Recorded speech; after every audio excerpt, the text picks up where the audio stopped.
And here we go.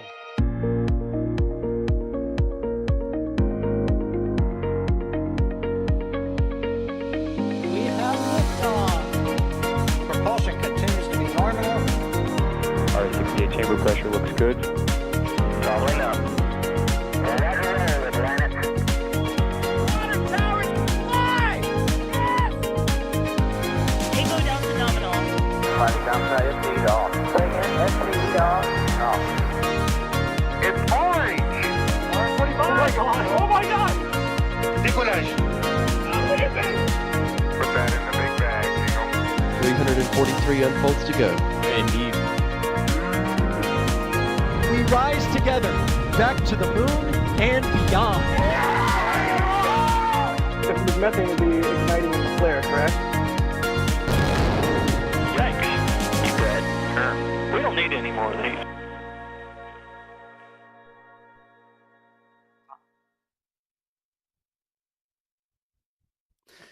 All right, folks, you know the deal. It's time for another live show here with NSF. You've seen this happen. It's been a month or so since we've done this, but today's show is a Two Funny Astronauts live taping in front of a live studio audience, live remote studio audience. I assume y'all are all alive, as opposed to being a bunch of bots here watching the show. But let me know, can you hear me and see me in chat? I'm John Galloway with NSF.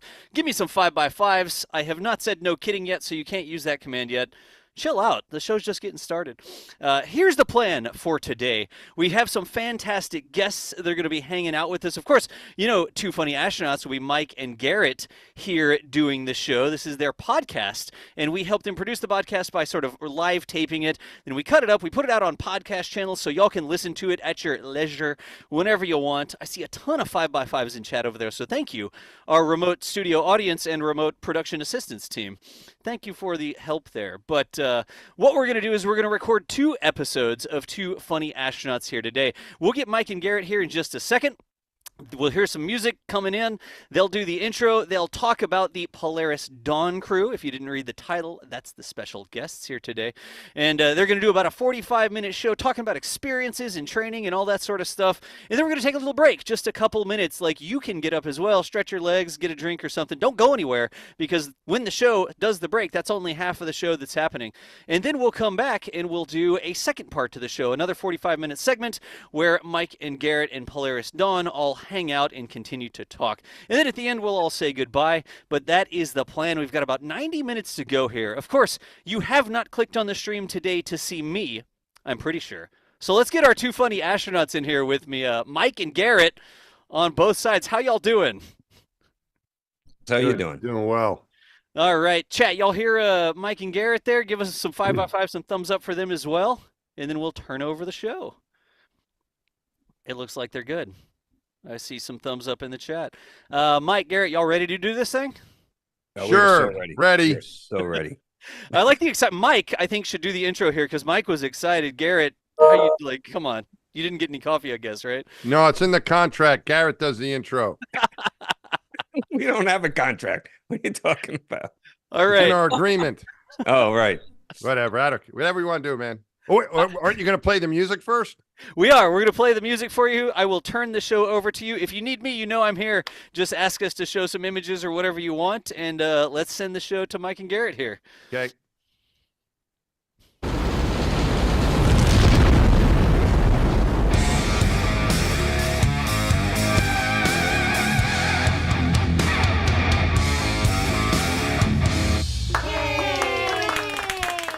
Hooray. Hey, Mass, how you doing? All right, Garrett. What's going on? It's good to be back. It is. It is. Today, we have some very special guests. Actually, I've been really excited. We've been trying to put this together for a while, and I'm super happy that it all came together. We got the Polaris Dawn crew with us, and we'll introduce them in just a minute. Here they are. Say hi, everybody. Hey there. Hello, got- crew. We got Commander Jared Isaacman. We got Mission Specialist, if I got this right, Sarah Gillis, Anna Menon, and then we got Kid Poteet as the pilot there on the left of your screen. And I'm just going to give you a quick idea of what they're going to do, and then I'm going to let them tell you all about it. So they're going to go up in space. I think you got that right. That's kind of a given. They're going to go really high. Okay, they're going to 1,400 kilometers, which is going to be the highest away from the Earth at apogee that any human has traveled since Apollo. So that's pretty huge. Should get some really good pictures. I'm looking forward to that. And then they're going to come back down to about 700 kilometers apogee, and then they're going to do the first private EVA. They're going to go out the door. Actually, all 4 of them will be at vacuum. They're going to depressurize the whole vehicle. They're going to open a hatch, and then 2 of them are going to climb outside and take a look at the Earth, and then and accomplish that. They're also doing over 40 science experiments, including things looking at the radiation environment, looking at sands, the visual acuity issue we have. And then they're going to come on back. And I think those are the main mission highlights. They're also going to do some stuff to help with St. Jude, who they've been supporting since Inspiration 4, and has, I understand, a special message that they're going to send. So a lot of good stuff. Here's a crew of Polaris Dawn. Yay! Yay! They're still there. We didn't scare them off yet, Garrett. I was wondering if they were going to head for the hill. I know. They're still here. So, what did I get wrong, Jared? Why don't you hop on and say, did I cover all the big things, or did I miss anything?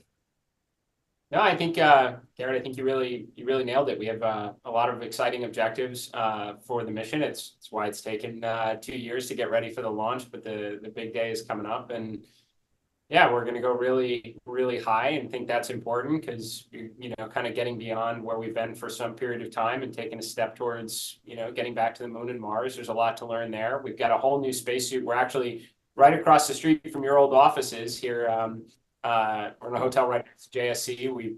We're in the vacuum chamber this week, which is pretty cool. We're testing out the suits in what is a National Historic Landmark. Which is the chambers over here. So that's pretty awesome.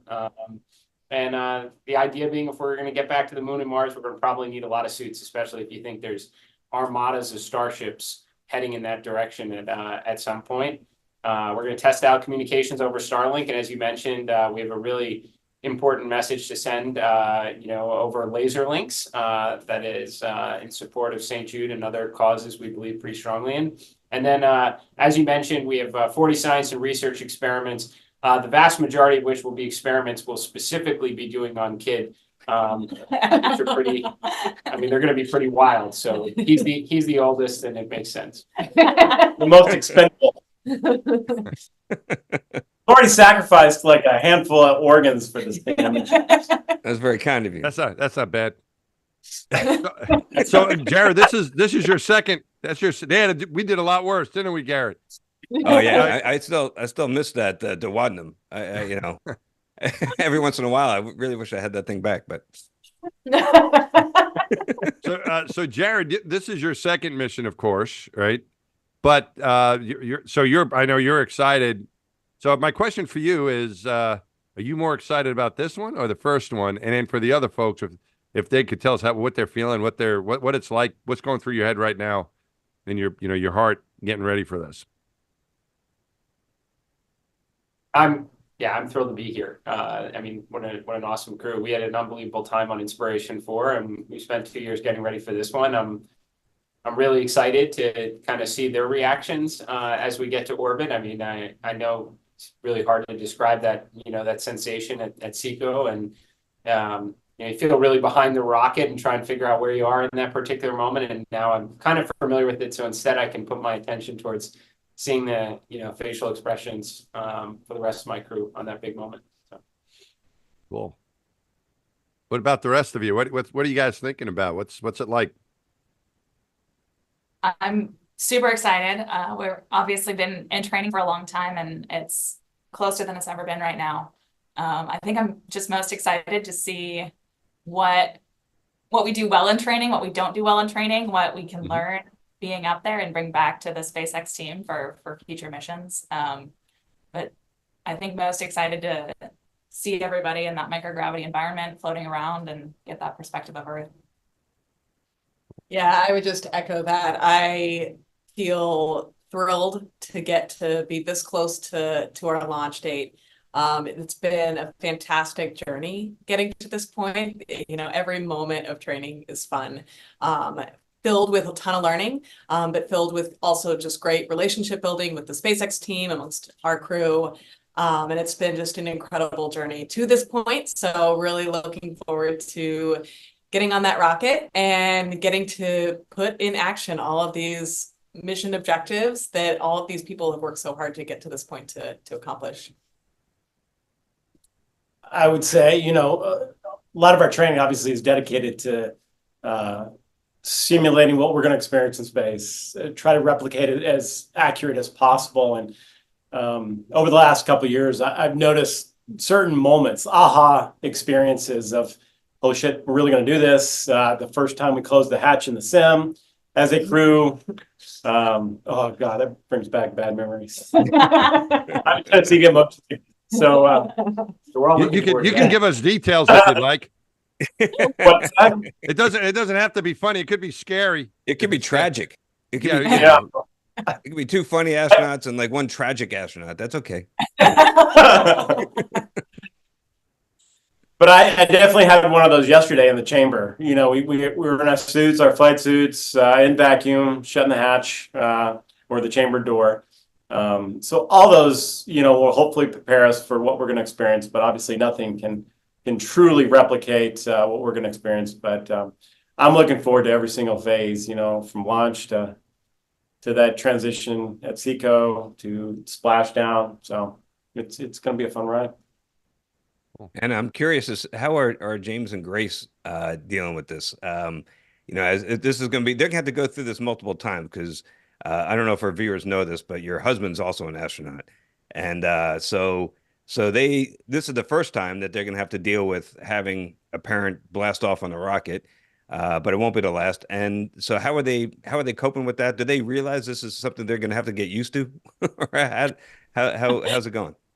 I think that they have been raised in a space culture. I think even when Anil and I were, engineers and flight surgeon working at SpaceX side by side, the kids used to think our family lived in a rocket because space is just such a part of our family's culture and life and something we love and share with our kids regularly.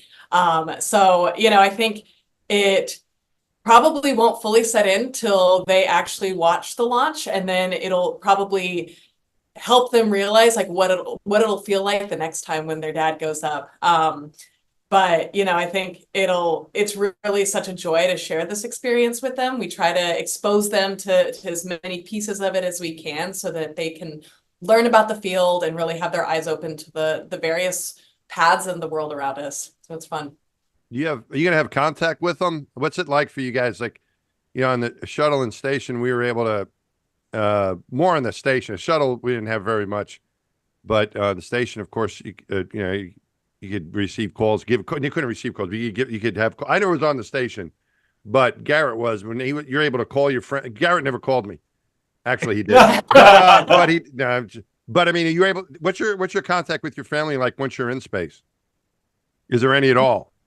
Yep, we do have contact with our family. We will have several evening phone calls with our families, checkpoints kind of along the mission to just connect with them, get to talk to our families doing the hard work here back on Earth. And then I'll also talk with my kids as I read a book that I co-authored, Kisses from Space, to them, as well as some of the patients of St. Jude from space. And SpaceX is going to broadcast obviously the launch, the EVA, the splashdown. There's a lot planned for sure. So when you're not doing the webcast, not during one of those 3 phases, can you use? I know you're going to have a Starlink connection. Are you going to be able to use that bandwidth to do kind of Zoom calls with family and for personal uses, or is that all for science and telemetry, or how's that split up? So we have obviously a lot going on the mission, and the checkout and activation of Starlink is going to happen a little bit later in the flight once we get through the spacewalk. So we won't necessarily have free reign of the internet from the get-go, but we definitely have some really specific objectives we're hoping to test on the network, hopefully send some great messages down to Earth using that new link. But it is obviously a test mission of this new technology. And the Starlink team at SpaceX has been working to figure out how to send a laser system to Dragon, send space internet to Dragon for the last couple of years. So we definitely have some important tests we're hoping to get through. What kind of connections? Are you talking like hundreds of megabits per second? Is that what you're expecting to get? Is it going to be like as good as it is on Earth, or what? How's it going to be? I actually don't think I know the expected network performance yet. There was a table. It looked pretty good. Yeah. Do you have unlimited minutes? Let's find out. Do you have to pay if you go? Do you have to pay roaming charges? What happens? You run out of minutes? I don't know. How's that work? Sure hope not. Go ahead, Matt. Sorry. We're not getting anything out of him, Garrett. I know. We had a phone on so on shuttle we didn't have the phone, like the internet protocol phone you had on station back then, right, Garrett? Yeah. But some of my crewmates, the new space flyers, really wanted a phone on board, and they were able to hook it up. I'm like, I don't think we should do this because, like the crew is saying here, you don't only have all that much time, and how do you work all that in to set up the phone? So of course we never set up the phone. We never had the time to set up the phone, so we didn't make any of these calls. So that set ourselves up for disappointing our family. So of course we got home, and my wife's like, "Well, I'm glad you're back, but why didn't you call?" So you might be better off setting the bar low on that expectation at home, and if anything comes through, it's gravy. That's a good idea. I use it a lot. We had a lot more time on the ISS, so I used to call for pizza delivery. And then when I came home, I had all this free pizza because 30 minutes or less. They say, or it's free. Good luck. How long you guys going to be up there? By the way, we mentioned all these things that are going on. How long is the mission for? 5 days. 5 days. Okay, cool. And just to brag on the SpaceX engineers, the suit gets a lot of the attention over the last couple of years because that was a pretty monumental effort to get to this point. But just making Starlink work, communicating over laser links was a huge deal. So for anyone who thinks like we're just throwing the on switch on and wailing away on the internet, it's anything but that. I mean, there are very specific windows. Dragon is constantly changing its orientation. Every Draco pulse could break a laser link. But it's such it's fascinating to get all these briefs, but such an important problem to solve. I mean, as you guys know, everything is really concentrated on TDRS and ground stations, which isn't unlimited coverage, and it's like a big availability issue between everybody that creates demand on it, especially with more rockets going up. So it could be a really big game changer, when this proves out, and just alleviate a lot of the congestion on kind of the legacy systems that are out there. And obviously it's a high bandwidth deal. So anyway, it was a big challenge that they pulled off on this one. Yeah, it could be huge if you're able to improve all that for everybody. That would be a major improvement. Nice contribution. It is really interesting because the Starlink was designed to get internet globally on Earth, but I don't know if they thought in the beginning that we can also use this in space to kind of take the place of TDRS. Was that something that SpaceX had in mind, or is it something that somebody said, "Hey, you know what? We can actually do this"? Also a great question. I'm not sure. I think it's super cool that they're able to take something that, started in one place and adapt it to so many potential use cases. And I think that's what's so exciting about Starlink is how it does have the potential to entirely change how we think about communication and the ways we can communicate both around the world and now outside of space or inside space as well. Yeah. But I think it's really cool to see the team on Starlink iterate and be able to come up with new ways and new, ideas for how to use this really cool network. Yeah. And Elon says this all the time, right? I mean, SpaceX sets some pretty, extraordinary, almost outrageous goals, like, taking Starship and Armadas to Mars. And then it's like, look, even if we get that wrong, we have like an incredible capability for low Earth orbit in the moon. Kind of a similar thing here. You've got Starlink, which internet high demand, there's disconnected parts of the world. I mean, information is foundational to solving so many problems. Connecting all these disconnected communities. And by the way, it's not going to be a lousy form of communication either when we're sending vehicles off to, the moon or Mars eventually. I mean, you probably have to create additional constellations a little bit farther out there. But, I mean, they are making, thousands of these things. So it's just like kind of bonus capabilities you get on a lot of these big objectives that SpaceX establishes. Yeah. Cool. Garrett, I know you probably know this. I was going to ask him about training. We okay to? Did you want to follow up on any more of this? Because this is interesting too, especially for the EVA training. Because Kid was talking about being in the chain, and you guys are at JSC. You're at the Johnson Space Center doing this stuff. So I've just there's so many questions I have regarding that. I mean, is NASA working with you on that? Are you going to the same chamber? It's a single person chamber, like the one you said it was they made it a national landmark. I guess that was after Garrett and I were through there. I hope it still works. Just because it's a landmark, make sure. No, but that was a pretty cool experience. I just wonder, what was if you could take us through that, like, because was NASA with you on that, or did you also did you have a pre-breathe? Did you watch a movie during your pre-breathe? Remember that, Garrett? Talladega Nights. Talladega Nights. Talladega Nights. Ricky Bobby. Oh, that's a great one. Yeah. So okay. So what can you take us through that? What it was like? Because that was pretty cool, man. Going in the vacuum chamber and checking out your spacesuit was a pretty monumental thing. I would say, right, Garrett, for you as sure as well. It was a monumental thing, but I think the really thing you hit on the really important thing, which is the movies. So we what movie? Yeah. We watched Ballad of Ricky Bobby. Sorry, Kid. Ballad of Ricky Bobby. That's the best, man. I want to go not fast. first, you're last. Yeah. Shake and bake.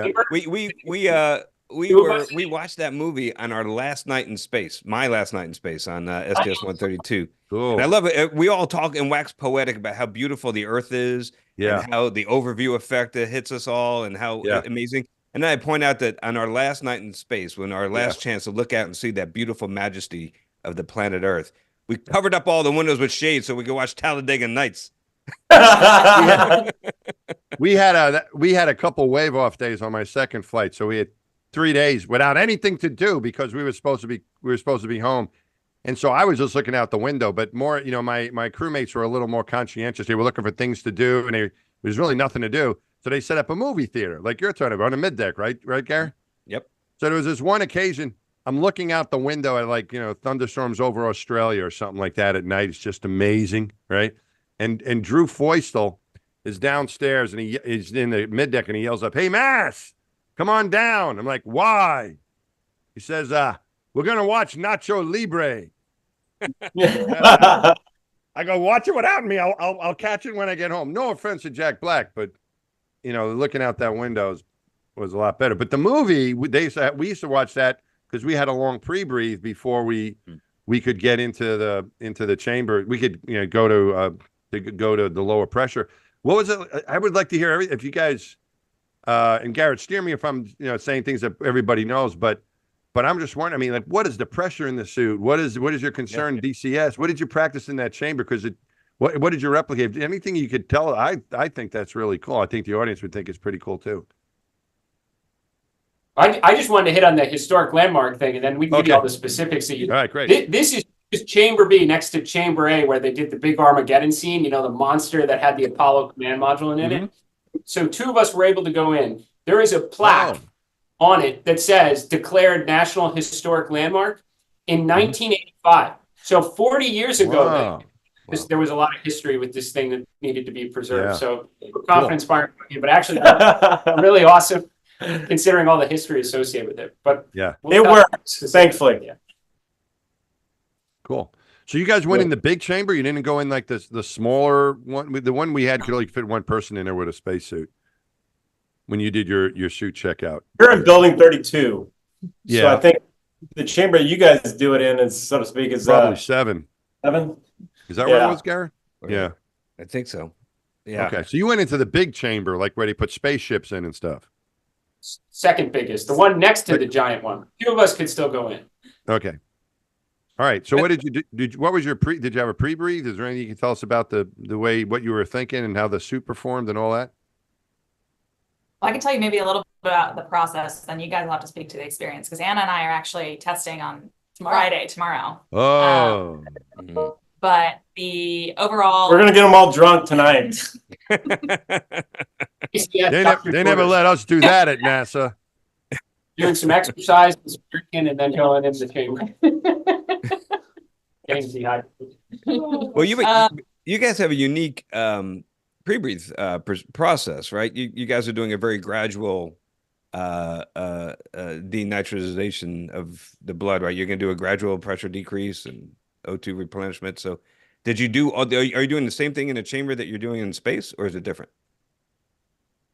So as you mentioned, in space, we're doing this gradual lowering of pressure and increasing of oxygen to slowly denitrogenate the tissues. But here in JSC, we actually are doing more of a standard 100% oxygen pre-breathe. So the guys got suited up and then spent 4.5 hours on 100% oxygen before going into the chamber, going through the full depress sequence, kind of at vacuum dwell, doing some of the metabolic rate elevating activities, and then ultimately repressing the chamber. So it's different than our flight profile. We did a test, year and a half ago that was actually back out here at JSC in a different chamber. And that's where we validated the pre-breathe profile, where we did kind of the full depress sequence, slowly increasing oxygen over multiple days, 2 days spent in that chamber. Broke the two pieces up, the pre-breathe profile, and now we're out for the final suit at vacuum test. What's your pressure? What's your suit pressure? Sorry, Garrett. What's your suit pressure when you go to EVA here? Depends on if you have backup cooling on or the secondary cooling on, but it's between 5 and 5.2. Okay, cool. Yeah. What'd you have, Garrett? I was going to say, so what you're doing this week sounds like the same 4-hour protocol that we used, the standard thing. And I guess tying up that National Historic Landmark for like 5 days to do the full profile probably wouldn't be practical, but I get it. So that's cool. Yeah. So you're gonna the protocol you're gonna use on the ground. You had to do the 4-hour pre-breathe on the ground. That's why we watched the movies. We said, did you watch a movie while you guys, just to get that out of the way? Did you guys watch a movie? What'd you do to spend that 4 hours? Talladega Nights. Talladega Nights. Okay, great. So that's a good one. All right, so you did that. When on orbit, what's your pre-breathe going to be like for that? You said it's going to be you're going to go down to, what are you going to depressurize to? The cabin. How far do you go down? I assume you're at 1 atmosphere, right? No, typically, and then you're going to. Yep. So we start at 1 atmosphere, and then we over the course of about 5 different stages, we slowly decrease the cabin pressure and increase the oxygen concentration in just like different stages. You know, varying from like 5-hour increments to even like 14 or 15-hour increments, and ultimately ending up around 8.5 psi before like getting in our suits on flight day 3 and doing the final like vent to vacuum EVA and repress. Is it a long pre-breathe in the suit, or is there any exercise pre-breathe protocol like we had? No, like they still have, I guess. No, the way they constructed this protocol is basically they're kind of doing this cabin environmental configuration and change in the background as we continue to just live our lives and do all of the other flight objectives we're doing. So we'll be going to that high altitude. We'll be doing a lot of that science and research. We'll be knocking out a lot of the objectives that we have for our mission while this pre-breathe is happening in the background and we're in shirt sleeves. And we put on our suits and right before we hit the EVA mark and that final depress to vacuum on flight day 3. And maybe one note, there is a tiny 100% oxygen pre-breathe that's on the order of 20 minutes prior to the start of our depressurization. So that's the last step of that pre-breathe protocol. Before getting, but interestingly, in the suit pressurized. Okay. Yeah, interesting. I mean, you know, this whole like multi-day pre-breathe was really to account for Dragon not being able to accommodate a long 100% O2 pre-breathe just due to flammability limits. But actually, as we've progressed over 2 years and a lot of smart people doing analysis on it, the actual bubble formation risk is less over the 2-day pre-breathe that we have than the standard kind of 4.5-hour 100% O2. Yeah, and I guess like for those probably like listening in, like this is all around DCS risk, right? Right. You know, they're not like the movies of just putting on. Yeah, that's a great picture from when we were in the 20-foot. That was actually during the EVA. We were at 4.5 or so psi at that point. Anyway, but the idea that you can't just put your helmet on and jump out from 1 atmosphere onto the surface of the moon and run around like in movies or something, you'll get probability of DCS. So like SpaceX has been working towards that dream of, in the simplest form of that, when you open the soda can, there's no bubbles. So continuing to lower the pressure to be closer to what you'll actually be at when you're in the suit, So like gradually lowering the exploration atmosphere, gradually increasing the suit pressure. And then if you can mix in some, greater oxygen concentration on the way down, a little less nitrogen, you avoid hypoxia and continue to kind of purge that nitrogen washout. So interestingly enough, this kind of proven method that we just did watching Talladega Nights yesterday has higher bubble formation risk than what we'll ultimately be doing in space. Cool. And just so the audience knows, we're getting into somewhat of an academic exercise here, but it's interesting to me anyway, and maybe to others too, because it was interesting that I never would imagine when I first became an astronaut that this would be such a concern. You kind of thought, but it's decompression sickness, the DCS we're talking about, folks. And when you're going from a higher pressure down to a lower pressure, which is what the crew's going to be doing in their spacesuits, you run the risk of a decompression sickness. And so that was huge. There was so much work and effort and tests and studies, and it's changed so much over the years, right, Garrett? I mean, even when we were, it changed so much, even the time we were there, because trying to prevent that from happening. And so that's this is actually a really cool project that you're talking about there in itself. I think just how to handle all that when you can depress the cabin like you can. Yeah. And for our audience, if you're not familiar with decompression sickness, you might have heard it as called the bends, right? So this is something that scuba divers worry about when they go deep under the ocean or deep in the water column. The pressure increases, and when the pressure increases, the nitrogen that you're breathing in higher pressure nitrogen, and that gets into your blood. And then that's fine, but if you come up quickly, it could come out of your blood, like opening up a can of soda, relieving that pressure. The dissolved gas comes out of solution, and it makes these bubbles that can go throughout your body. And bubbles in your bloodstream in general, not good. Not something you really want. So that's why we go through all these extremes to get rid of the nitrogen in our blood by doing these pre-breathe protocols that we're talking about. By reducing the total pressure, letting the bubbles come out slowly, or breathing more oxygen and less nitrogen. So that's exactly what this is all designed to do. And that solution, as you guys pointed out, it sounds like an improvement because you don't have to breathe O2, 100% O2 for a long time, or it's a gradual, more natural. What do you call getting rid of the bubble, getting rid of the nitrogen, ridding the body of nitrogen, denitrogenization of the body. I guess it seems this is a better way to go than anything I've heard of so far. So I think we're bearing the lead here because this is all the preamble, but then they open the door and they go out in space. Yeah, let's talk about that. So why don't we get to that? Forget about this pre-breathe stuff. Don't get me wrong. So to walk us through that, tell us about once you're done with the pre-breathe and now it's time to go outside. How does that work? Sure. So we'll all get suited up. We've talked about the fact that we don't have an airlock, so the entire capsule has to go to vacuum, which means all four of us get suited. We pressurize in the suits. We do that final stage of pre-breathe on 100% oxygen, and then we will depressurize the spacecraft. The depress sequence is probably pretty quick, on the order of 15 minutes or so, and then we'll be at vacuum. We'll have 2 crew members kind of beneath the forward hatch, and one at a time they'll proceed out, open the forward hatch and proceed out above the spacecraft. Do that serially, come back in, and then repressurize the capsule. So overall, based on how much oxygen is available in the spacecraft feeding the suits, we'll be out there. End-to-end the operation will be about 2 hours. Wow. And so Sarah, you and Jared are going to go out, but everybody's going to be at vacuum. I don't know why it really matters because you're all going to be sitting in space with no air to breathe. So I think it's all pretty much the same. But I know it's the 2 of you that are going to climb up and poke your head out and go outside of the confines of the capsule. So how did that decision get made? Was it or did you guys rock, paper, scissors for it?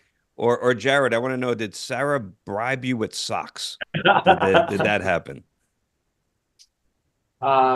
It's been like a 2-year journey on all of this, and obviously everything is done with SpaceX is a huge part of this program. It's a joint program. We have 2 of their crew members, so it's just been a process to arrive at this point. But everybody is in a I mean, everybody's doing this together. It's a huge team effort. And I think we made all the right decisions for who's monitoring the vehicle, who's ready as our medical officer going into it. And then, you know, obviously it's all about what we stand to learn from the operation in the suit. So two of you are going to poke your head out. The other two are not, or, you know, if there's extra time. So we tell them what it looks like. Yeah. You're not missing anything. Only is that a time constraint, or or is it the umbilical situation, or what limited that? I think volume of the vehicle is also a factor. I mean, you know, Dragon is super, you know, comfy by you know, space capsule standards, but it's obviously still not that big that you want to have four sets of people with 4 umbilicals and tethers trying to maneuver in and out of that. So I think it made sense, you know, to have 2 crew members back in, monitor the vehicle, be in a position on the medical side should it be required, and 2 go out and learn from the suits. Cool. And as far as what it's going to look like, Mass, you're probably in a better position to coach them than I am, because they're going to be at 700 kilometers, which you were closer to that than I was. I was down at you know, somewhere around, I guess, 300 to 400. So what did the Earth look like to you, and maybe you could give them some tips about what to look for. All right, so that's by the way, 700 kilometers. We looked up what was Mike's record from his EVA, and then just added 90 to it. Is that what it is? So you're 90 miles higher than the Hubble altitude? Well, kilometers when you were working on Hubble. So 90 kilometers higher. Or now. What country are we in? It's that ISS standard they're using. Yeah, you don't see, you know, at that higher altitude, you don't see as much detail of because we also, toward the end of our mission, we got into an elliptical orbit where we were coming down, I guess, kind of, I don't know, about 200 miles, 250, and then we went up to the Hubble altitude at 350. That was safer for micrometeorite impacts, so they lowered our perigee to the last few days, and so you kind of saw the difference, and you see more of the curve of the planet. You see less detail, but you see more of the curve, and you can see more of it, which is kind of cool. You can kind of, I don't know what your inclination is going to be, but ours was, I don't know, 20, 27 degrees or so. So we only go much higher than like Miami, but we could see up into the northeast pretty well. And it's pretty cool. I mean, you see the planet, of course, still takes up your field of view, but you still see the curve of it. So I think so you're going to do that not at your apogee then. It's going to be at a lower altitude. You're going to be doing that, the spacewalks? What was There's it? Not actually, you got? There's not actually a constraint on altitude for the space itself. They've been able to arrange it so that it can take place kind of at any point, but they do orient the vehicle to make sure to protect the vehicle from like MMOD. But well south of the 1400. Yeah. Is that because of MMOD? That you don't want to, or wicked radiation. Ah, there you go. That's another issue too. You got to be careful up there, man. Yeah, we had that same thing. I came back from my flight. I took my Snoopy with me. I have this Snoopy toy I had as a kid, so I took him with me into orbit. And we knew we got more radiation up there, but of course, really, I don't know. I guess we should think about that. But so anyway, when I got back a couple years ago, my Snoopy was at the Intrepid Museum on display, and I turned him in. He had over the years, he's had a rough life. He's about as old as I am, so he had a broken leg, and when I turned him into the Intrepid, they said, well, he's got a broken arm, and he's also got like broken little tail had broken off. Oh, and his spacesuit was kind of like worn, and they didn't understand what it was. So they called me, and they said they would fix him up, but they were wondering if he was exposed to a lot of radiation, right? And I was like, yeah, I guess so. He was up at that Hubble. He never went outside spacewalking, but he was up at that Hubble altitude. So yeah, he got a pretty good shot of radiation. And they're like, well, that's what it is. We were just checking. And I hung up the phone, and I said, what about me? Garrett, you before I went to space. See this hair I got? See this hair, folks? You guys didn't know me before, but I never had even a salt, no salt and pepper, nothing. It went right to white, and it was like 2 weeks after my first flight. You remember that, Garrett? Mass, you're not telling me everything, Mass, so be careful with that. stuff. Do you really expect me to feel bad for you? Well, yeah, look at that. That's what I mean, happens at the seriously. lower orbit. See what happened to Garrett. So I was up the there- higher orbit's better. Just be Yeah, prepared. yeah. Maybe it's a longer period of time. I don't know. I Yeah. thought when you said that Snoopy, I thought when you brought it back, I thought you were going to say it was glowing in the dark. No, not that bad. That'd be really spooky. Yeah. Yeah, but that's pretty cool. Getting that view is going to be awesome. You going to have cameras with you? How are you going to record this stuff? What do you have? Helmet cameras or what are you going to do? We have helmet cams, and then there's, as you know from SpaceX live streams, they drop like HD cameras all over the vehicle nose cone. I think there won't be any shortage of views. Awesome. Cool. It's gonna be amazing. Super Is fun. there- So you don't know since it's gonna be pinned with your launch day, I suppose, but you don't know exactly what it's going to be. Well, you said there's going to be a 2-hour total period with the hatch open. How long is that? And is that going to be timed with when you're installation so you can see, or are you going to do anything at night out there?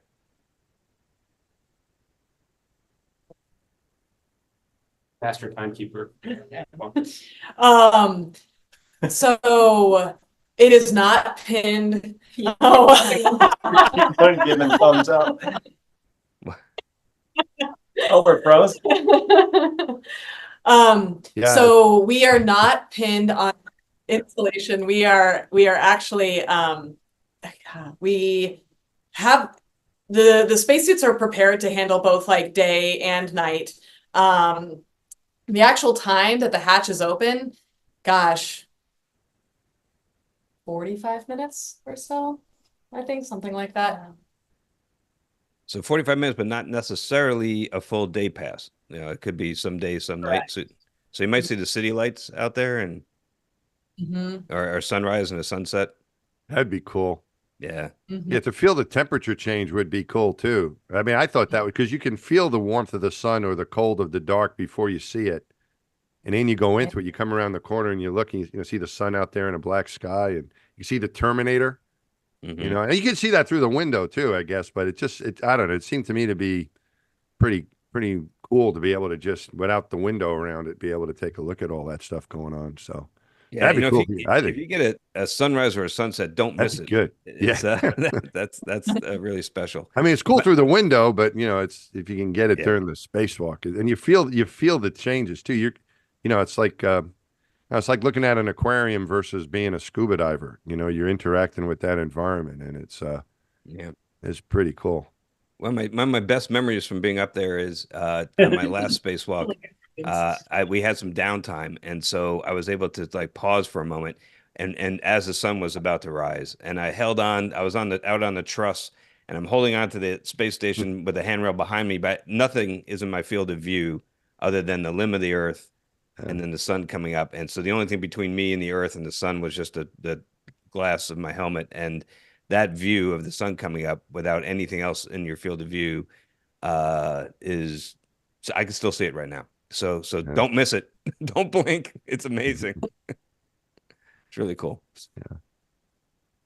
Is it mainly a suit checkout that you guys are going to be? Is there any tasks you're going to be doing while you're out? You know, it doesn't sound like you have a lot of time to do that other than checking out the suit, testing that out. Is there anything you're hoping, anything else you're hoping to accomplish while you're doing this? Because this is pretty big. If this spacesuit checks out, this is really a game changer, I would think. But is there anything in particular you're looking to test or do, or mobility wise, or anything like that? Yeah, I mean, this is, kind of the whole Polaris program is just meant to be test and developmental. So just get the information that we need so they can roll it into the next block upgrade of the suit for maybe a suit that actually is doing, 8-hour EVAs on, a station or celestial body at some point in time. So we have a whole suit test matrix that each of us are going through that tests different elements of the suit out and like what an operation could look like in that. So hands-free operations, single-handed operations with various disturbances. And then really just the operation itself for SpaceX. I mean, that's, people, first private EVA or civilian, what would matter, it's like its first commercial EVA. I mean, if you think about the future applications when there's thousands of people in low Earth orbit or tens of thousands of people are going to be doing, and they're going to be doing things. And right now, the knowledge of how to even conduct the operation safely live, really two space agencies. or 3. So I think the idea that SpaceX gets familiar with the whole operations of intentionally bending down a vehicle, to vacuum, and the medical implication sides of this, right? There are all their flight surgeons getting spun up on DCS risks, other risks associated with it, all the contingencies that can happen. So this is it's kind of for SpaceX to go through this learning process, and then a lot of the operational learning will happen on the mission itself. So I'd say the operations and the suit are the big goals. As far as the physical tasks, I guess the hatch ops are probably the most challenging, right? Or is there something else that I'm missing? I mean, that was what was with us in the vacuum chamber yesterday. Basically, Sarah and I are positioned right next to an actual, hatch that would, normally be installed on Dragon with its seals. And going through the hatch rotation and opening mechanisms, that's what we're using essentially to induce a lot of the met rates for at least for the two of us on that. Hey, Mike Garrett, I've got a question from viewers, if you don't mind, real quick. Yeah, let's do that. Is that cool? Hey, so the suits, you're all going to need suits because the entire capsule is depressurized. Are all 4 suits the same, or are there differences between the 2 suits going outside versus the suits that are going to be internally? Like, have they given 2 of you shorter tethers or something?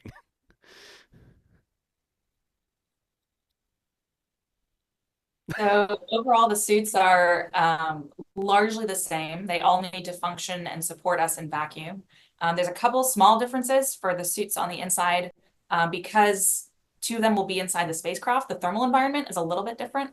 So there's a few different layers of thermal insulation on some of the suits.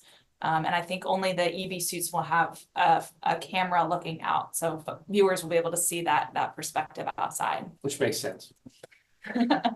Nice, thank you. Yeah, that's great. Hey, I think maybe we should wrap up this first episode here. We were going to do a 2-parter. So to our viewers out there or listeners on the podcast, come back for part 2. We're going to talk more about the suits. There's a lot of detail that we haven't talked about with how the suits construction and design and the training. How did they get ready to do all this? And yeah, I want to hear about that too. Yeah, and I'm sure we'll come up with some other things to talk about as well. Yeah. So how about we sign off for now? Is that cool, Mass? Yeah, I think we got you're in charge of the clock. We ready to go? I mean, you could stall for 1 minute and 30 seconds if you wanted to give. You have another quick question from the crowd? What do you want? I don't have one prepped. I think Garrett needs a bathroom break. He's like, no, let's go. Garrett needs to go. I think the crew needs a couch break. Actually, they're practicing their close environment training there. Garrett, aren't you wearing your diaper today? Oh, come on. Don't go. Oh, that's Matt, right. You're a young there. guy still. You're a lot younger than I am. All right. Well, thanks everybody for joining us, and stay tuned for part 2. What else were we supposed to say, Mass? I just hope the crew decides to hang out for another episode of this. Oh yeah, they got a lot of important things to do, and I are hope you guys they can up hang for out it? a little bit longer. Yeah, Totally. bet. All right, or cool. Thanks. you can. Excellent. Okay, good news. All right, so we'll see you back in just a little bit. Thanks, everybody.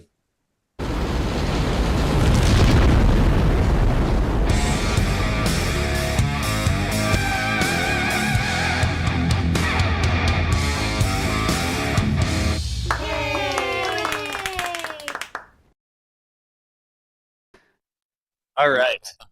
Yeah, do your thing. I'll hold it down with the viewers here while y'all take a break, and then we'll see your cameras come back when you're ready, and we'll roll the intro again, all right? Okay. Cool. All right. So, folks, if you're watching, how about that? Like, 2 experienced EVA astronauts hanging out with the Polaris crew, talking about experiences and what to do and what not to do, and apparently movie suggestions while you've got time to do your preps, the pre-breathes and stuff like that. It's really interesting. Like, I don't know how many viewers understand you don't just put on the spacesuit and rush outside like you see in the movies, right? That's not how it works. You have to prepare your physical human body for the change of environment, right? And you get into a lot of the same things that scuba divers get into. So a big part of the training can be scuba training because you've got this health equipment that's sort of keeping you alive, and you run into some of the same things, right? Where you have to make sure you don't change pressures around your body too quickly, so nitrogen bubbles up, because you don't want nitrogen bubbles flying around in your bloodstream. They can block blood flow to places. It's just not a good time to do. So it looks like back in 2022, the Polaris crew did an entire thing where they were sort of characterizing the decompression sickness, the DCS that they were talking about there. And some of those images we were showing were from that, where they were breathing in different environments. They put them in like a huge soup can, it looks like a big metal container. But anyways, let me check in with chat. This is a different sort of thing we do. We love to share it with y'all. We share it with you live. It's like a live studio taping, like I mentioned.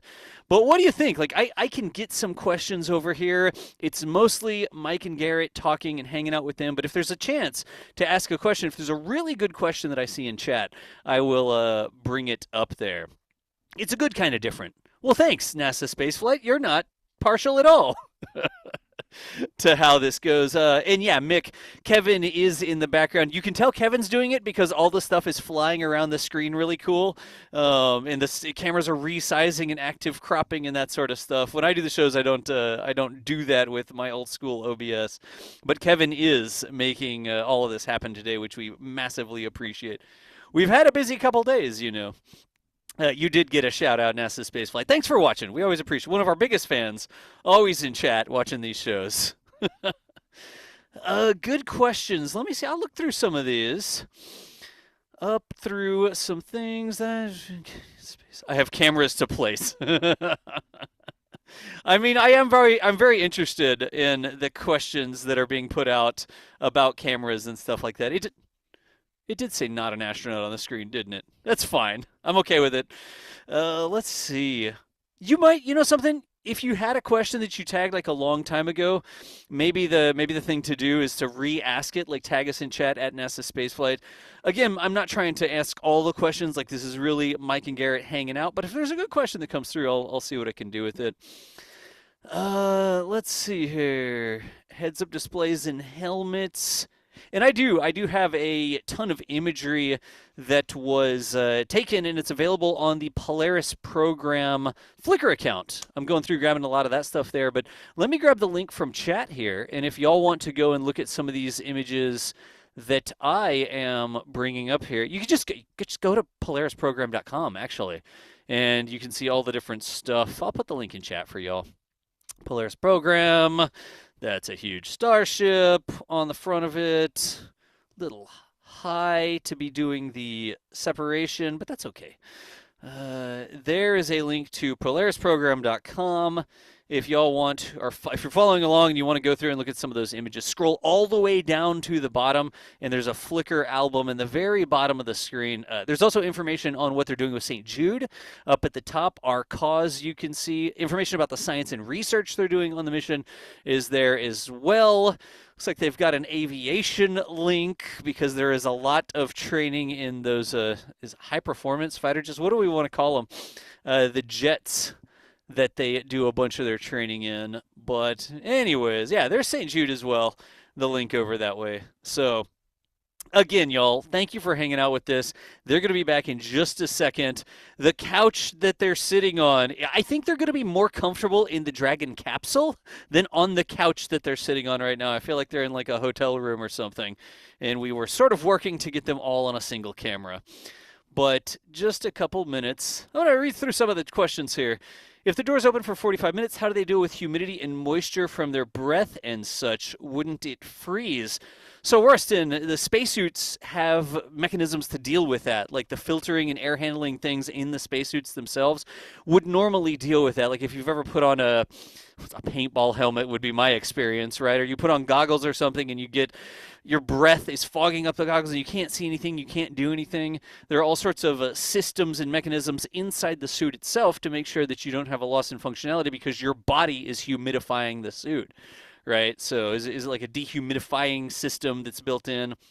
And remember, these suits are largely, I don't even know if largely is the right word, these suits are supported by the Dragon capsule. These aren't standalone EVA suits. These are more Gemini-style spacesuits where they are tethered to the capsule. The capsule's providing their life support, that sort of stuff. It's not a completely separate suit like you'd see jumping around on the moon or the ISS astronauts doing EVAs and stuff like that. So when I say the suit handles it, in some cases it might be the spacecraft that's handling it, right? Let's see here. Inside at least long enough for the. Yeah, you know something, Alan? I sort of like teed up that question. I was like, oh, are there 2 short tethers and 2 long tethers? Like, could you stick your head out? That was, I sort of got that question in there, but no official answer on exactly how long the tethers are. Maybe, this is just me, but maybe there's no cameras on the other 2 suits so that if anybody was to stick their head out, there wouldn't be any evidence that they did it. This is just me talking. We're not in the official interview or anything. Again, we're getting set back here, folks. We will be back in just a minute. Let me see if there's any more questions. Again, thanks for hanging out with us. The live tapings, we're actually live editing these. You know how we roll the intro and then it like goes to Mike and Garrett and they start talking, right? That's so that we don't have to go back in and edit it after the fact. We literally just chop, we snip it in 2 places, then we upload it to their podcast and their YouTube channel so folks can catch it there. So we live edit these shows. Kevin's like changing cameras and all that sort of stuff too. Let's see here. That's an interesting question, LSR. What are the likenesses between the pre-breathe process they're testing here and then when you mate a crew capsule to the International Space Station and you go through the equalization procedures and all sort of things like that? Like, are there any commonalities there where they would pick up some experience or technical advancements or something like that? That's a really good question, actually. Let's see. Oh, this is a good question as well. Kelly asking, when they re-enter the ship and exit, so there's no airlock. The entire ship is the airlock, Kelly. But when they close the capsule up again, will it smell different because it let space in or it let the capsule atmosphere? That's a really good question, Kelly. Huh. They can hear me right now, so maybe we'll just turn the show back over to Mike and Garrett, and we have queued up a bunch of very interesting viewer questions here. So anyways, thank y'all for hanging out. Mike, Garrett, thumbs up? Yes. Yeah. I was just going to say, we usually go to the viewer questions. Maybe we want to leave. Go ahead. I mean, maybe toward the end or something, but exactly. Go ahead, Garrett. Yeah. All right. You might want to leave. I kind of forgot about that. I don't think we have enough material to get all the way through another 45 minutes. Or we probably do, actually, but I think it'll be more interesting if we have the viewers' questions come in for the latter half of this segment. Yeah. Up to y'all. Just ask out loud. Viewers, while I was hanging out with him in the intermission, asked a bunch of really great questions, and we could add some of those into the show if y'all want. Yeah, I think that'd be good. Yeah. Cool. All right. What do you want to talk about? This will set us up here. Garrett, we want to talk more about the spacesuit and training or all that stuff. Yeah. I think we got a lot more we can cover with the suit itself. Is how it's different from the EMU and also how they trained for this and got prepared. And so I think there's a lot of stuff there that we haven't covered. And and we'll start with and we'll do our standard intro and we'll do it another episode. And for you guys, for the crew, is there something else you want to? Is there something you guys want to talk about that we haven't gotten to yet, or see where the world takes us? Anything more about kids' anatomy? Whoa! Hey, what'd you hear? Mute that guy's mic. I'm not sure we finished that topic. All right. Let's get going. Mike and Garrett, y'all ready to roll the intro? Then we'll turn it over to you. Okay. Ready.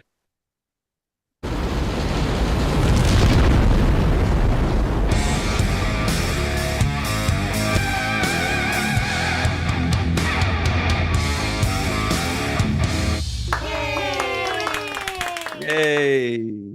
Hi, everybody. Welcome back to Two Funny Astronauts. I'm one of your hosts, Garrett Reisman, and this is Mike Massimino, the other host. And we just want to be very clear that we're not saying that we're actually funny people. Right, Mike? No, we're not. We are only funny for astronauts. So hold that to that standard. It's a low bar. Okay. Yeah. So let's just go with that. Speaking of which, so we have our guests today. This is part 2 with the Polaris Dawn crew. Let's welcome them to the podcast. Yay. Hello. Hi, guys. Welcome back. So, this is the Two Funny Astronauts. And we were talking before this morning, Mass and I were talking on the phone saying that, every crew should have like at least one funny person on the crew. Right. Not more than one though, right, Mass? Or No, I was taught this as one of my first meetings about something as a new astronaut. Michel Tonini, who is a French astronaut, and it was an experienced guy, and we were in this meeting together, and he said something about the way a crew is made up, and he said, Mike, every crew needs at least one funny guy. Well, not at least, it needs one funny guy. I don't know if he thought could be my contribution to the space program. But he was like, you should have one funny guy. And then he goes, but not more than one, Mike. As soon as you get two funny guys, then all of a sudden you have a gang and nothing gets accomplished. One and only one. So I don't think it's a requirement necessarily, but I think it should be though. So the question we have for guys you is get nothing accomplished on your podcast then? no, that's why we don't get anything because the two of us. You've already gotten the idea. I'm surprised you guys showed up for part 2. I know thought for sure it was going to be. Oh, sorry, we had very important things to do. We're going to go to quiet space. You guys are doing this historic mission, and we spent half the time talking about Talladega Nights. So obviously we get nothing. Very clear. But our question for you guys is: who is the funny one of the 4 of you? If you had to pick one as your funny crew member, who is it?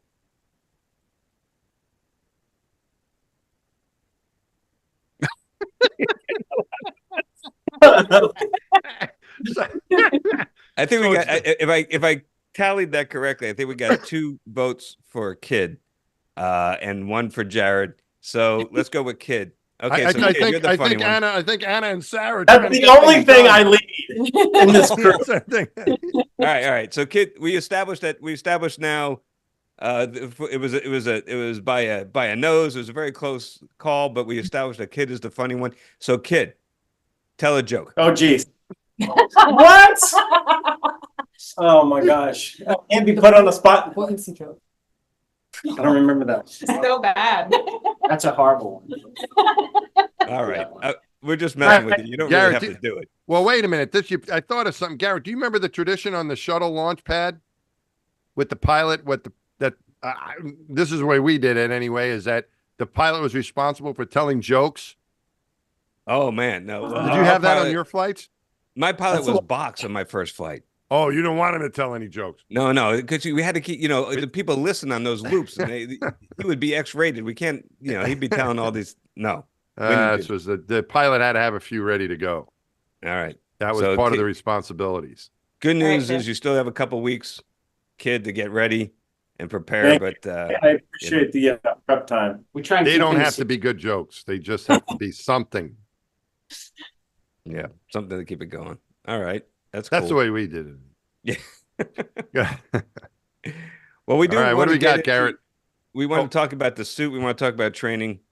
But before we do, I do also want to say that, I had the good fortune of meeting Sarah and Anna back at SpaceX before.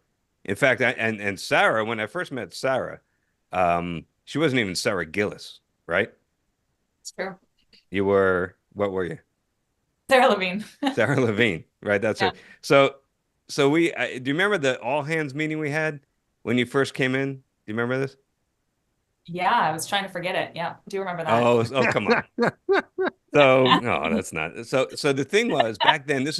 We had just started what was called crew operations. It later became space operations, which it still is today at SpaceX, which is the ops group, combining the ground operators and the crew as well. But back then it was just crew.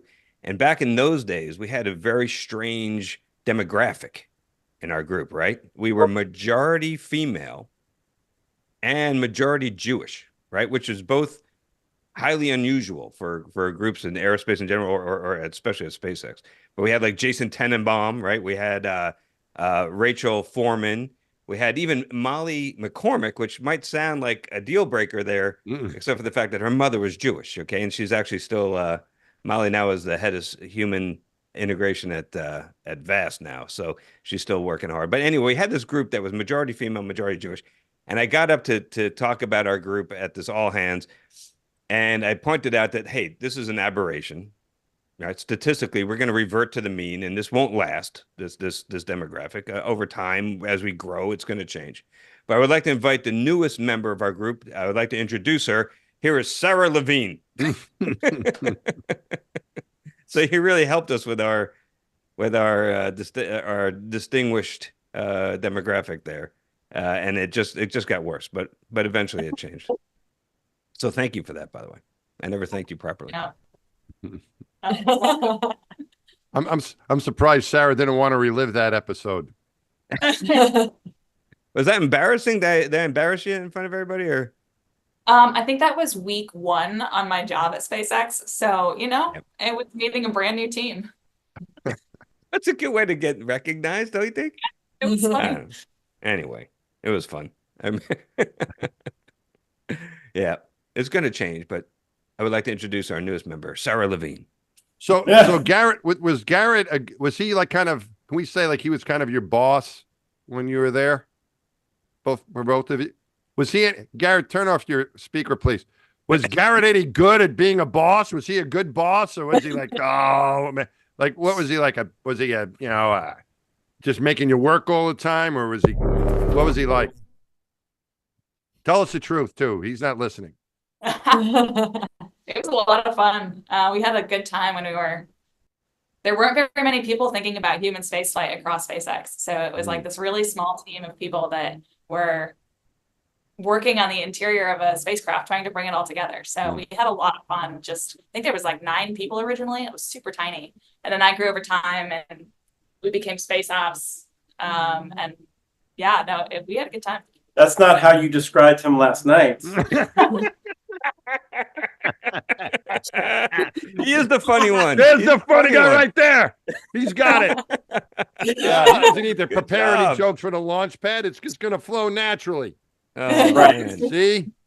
Michelle Tonini was right. That's right. Yeah.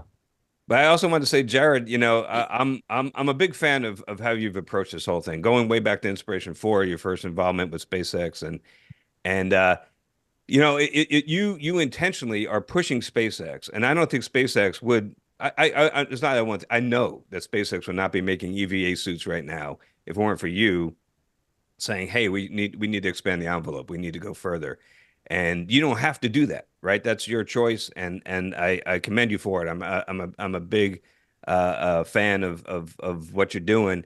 And even going back to Inspiration 4 and how you went about that and how you chose the altitudes you're flying at and everything, I just think it's great. And the other thing I want to give you props for is when we in the early days when we started talking about doing non-NASA missions at SpaceX, I was a proponent of doing something to ensure the team building part of the training. And that didn't get a lot of traction. I'll be honest with you. In the early days of SpaceX, there wasn't this. Why do we need to do that? That's a waste of time, and I think that's something you understood intuitively. And with Inspiration 4, when you climb Mount Rainier and when you do the aviation stuff, and now with this mission with Polaris Dawn, you guys, when I saw Inspiration 4 climb into the Dragon, you were all climbing in as a crew, and not as individual, like a pickup game or something. You guys were a well-bonded crew, and I think that was all stuff that really came from you, or am I giving you too much credit? You're giving me way too much credit. Way too much. Yeah. No, I'd say, look, it's awesome that SpaceX is really so supportive of Polaris and contributing to it. It's not every idea is a good idea. It all has to kind of be in the direction of making life multiplanetary and getting to Mars. Spacesuits is a big part of getting people moving around on the surface of another planet at some point. So it all has to be in the direction of Mars. But if it kind of checks those boxes and helps get ahead, then they jump on top of it. So yeah, there's no individuals in any of this. There's 10,000 plus really awesome people at SpaceX. Polaris has a really big team that's all contributing to it. And that's how the objectives to the Polaris mission get formed. And then on Inspiration 4, SpaceX had all the hard part down, of putting people into orbit and bringing them home safely. And we had a reasonably decent astronaut trainer along the way. So I just trying to supplement in some ways. And yeah, I think the team building stuff was super important. As you guys know, we were only up there on I-4 for 3 days, and you got a 50% likelihood of people getting space adaptation syndrome. 50% got it. and yet, you can kind of progress through that. Also, our toilet was broken. I think some people were familiar with that as well. So plenty of reasons to not be, on your best form, and yet like everybody kind of remained, happy, healthy, and productive, and didn't want to come home on day 3. So I attributed a decent amount of that to some of the stressful environments we were able to create on Earth before the mission, and it all worked out well. That's awesome. I think that was very.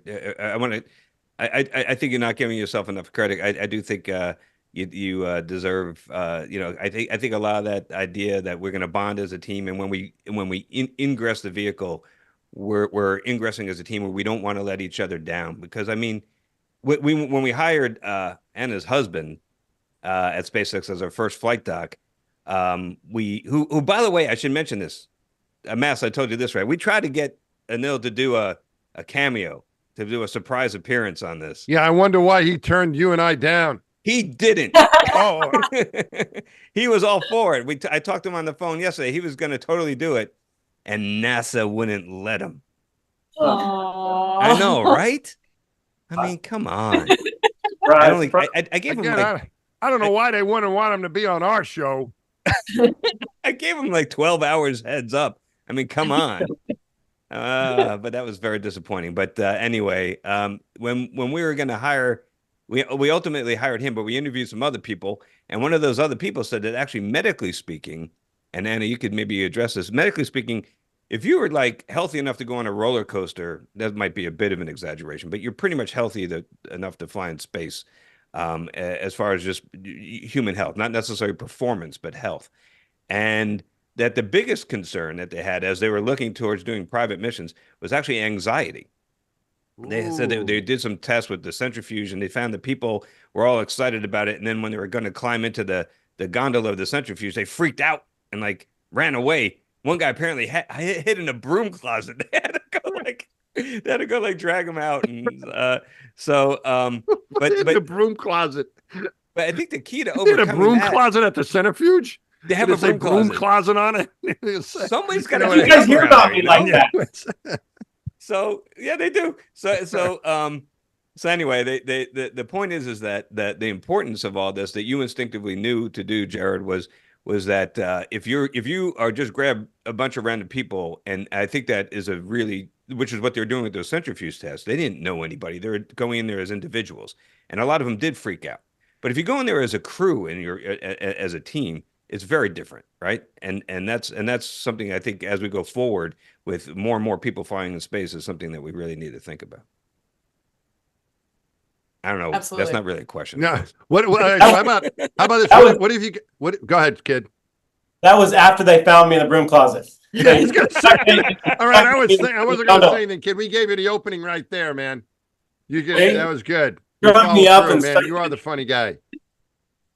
So what do you got? What have you guys done? Because that's really important. We used to do these Knowles courses, and of course we used to fly a lot together. And so what have you guys done together as a crew for that teamwork, bonding, getting to know each other stuff? We've done so many things, and I think that's ultimately what put the priority on SpaceX is that if they didn't launch us, we were going to keep doing some of these things, increasing injuries and such. So it really was ultimately what got things in gear to launch us at the end of the month. But you could probably see some of the pictures. We had an extensive career skydiving for a while, which went mostly well. All of you went skydiving? Yeah, we actually at the Air Force Academy, some of the best training I think we've ever had during their Air Force jump wing program. It was super cool. We've done a lot of things. Kid, tell us he's big on the supplemental training. Some jump more than others. We did a lot of, especially in the beginning. We ended up climbing Cotopaxi volcano down in South America. We've done a lot of fighter jet training. Allows us to get in those situations where we experience higher levels of risk, getting comfortable in uncomfortable scenarios. Learning a lot about ourselves, learning a lot about the team. So I don't know what else. Scuba. Skydiving, centrifuge. 10 meter. There we go. 10 meter. That was Jumping off the. Yeah, Ooh, that looks scary. that is scary. All right, so when you said the skydiving, Garrett, do you remember Jessica's birthday a few years ago? You Yes. called me on her birth. So my wife, she had a significant birthday a couple of years ago, and she said she wanted to jump out of an airplane on her birthday, right? And she said, "Wouldn't it be great if we would do that to get that together?" And I said, "That would be great, but that's not happening. I will, I will, I'll volunteer to even fly that thing, but I am not jumping out of it, and I'll stay on the ground. I'm not jumping out of the airplane as long as it's working." So she's like, "Really, you should be." And I go, "I'm not doing." So Garrett calls. Do you remember this, Garrett? Yeah, I do. You called me just to say hi, and I'm on the. She goes. I go, "What are you doing?" I go, I'm at an airport here on Long Island. Jessica's gonna jump out of an airplane for her birthday." And Garrett says, "What is she crazy?" See what I mean? So you have my admiration doing that. Yeah, that's pretty cool. You went and did that. They wouldn't let us do that. Remember, if somebody broke their ankle. we get hurt. Well, that's the way. I mean, the getting ejection. A kid would know about this more than anybody, I think, right? But ejection seat training in the military, did it include a jump when you did your ejection seat training as right? No. Oh, absolutely not. I'd rather stay in the comfort of a cockpit than jump out of it. Sure. Right. But when you did parasailing, probably, right? For that. Yeah, you did. That's what they did to us. Yeah. So thank God we didn't have to jump. Oh, we didn't have to jump off that 10-meter platform. Oof. Oh, God. Yeah. How many of you did a cannonball off that thing? No cannonball. One and done. All right. Consequence stuff is cool, and I mean, it does create a different environment than a simulator that you can just hit the reset button on. We have fighter jets we do a lot of training in, but we can't do it at the same pace, as NASA a couple times a week or something. So we pitched very hard with the support of the Air Force Academy of doing the skydiving program, where your first jump is solo. So they do like this really intense, it's normally like a 2-week ground training. They condensed it to like 2 days for us. And it was really awesome training, actually, by the cadets, the Wings of Blue. But we had to make this whole case to SpaceX of why we thought skydiving was a good idea. And we knew we had, 2 years before launch, so we might as well make the most of it. And then it turned out that this is like the standard for the cosmonauts, that they're actually don't fly very often in like tactical aircraft. In fact, do a lot of skydiving. It would have probably helped our case had we known that at the time of the initial pitch. But anyway, super cool. That's interesting. That's true. But it's important to do some of that stuff because we find that's why we fly around in those T-38s, right? Is that you can find somebody could get in a simulator and be fantastic, and in the simulator it could be a really bad day, everything's breaking and it's really tragic. But you know that no matter what happens, and whether you do well or not, you're going to go home, watch the ball game, have dinner, and go to sleep, right? No matter what. And it's different when you're in a real world environment where there are real consequences. And that's why we do that, because it's important to know how people react in that environment, right? That's again. Yeah, definitely. I don't know. I kind of like staying inside of the airplane. Like, I don't really care what was going on inside the airplane. That was okay, but the idea of leaving it, I didn't think that was a bargain. Yeah. Yeah. So it's pretty cool though. The parasailing was fun. We did we did all that stuff, and of course a lot of other stuff that was kind of crazy and cool. But it's interesting. It's interesting that's what the model you guys use for that. That's kind of cool. All right, let's get back to Polaris Dawn now. All right, what are we talking about now? Focus. Space suits. We got to go into space. You started talking about all these things. What are you doing, Garrett? Go lead us. Go ahead. So the spacesuit. Let's talk about the suit, because it tell us a little bit more detail about what its features, capabilities. How is it different from the one that Mass and I wore, the EMU, and other than the operating pressure? Tell us more. Sure. So the spacesuit is obviously a design evolution from the intravehicular suit that SpaceX has flown now for many crews. And I would say that's where they started. And then over the course of the last 2 years, they've redesigned pretty much every single aspect of the suit. this now needs to support crew out inside in the vacuum of space. So there's been really comprehensive design overhauls to introduce joint mobility. How do you ensure you can actually move your arms and your hands and your wrists in the way you need to when you're at, 5 PSID pressure? There's new thermal layers. There's new kind of whole interior construction of how the garment comes together. You can see here there's a new visor that's going to provide sun protection.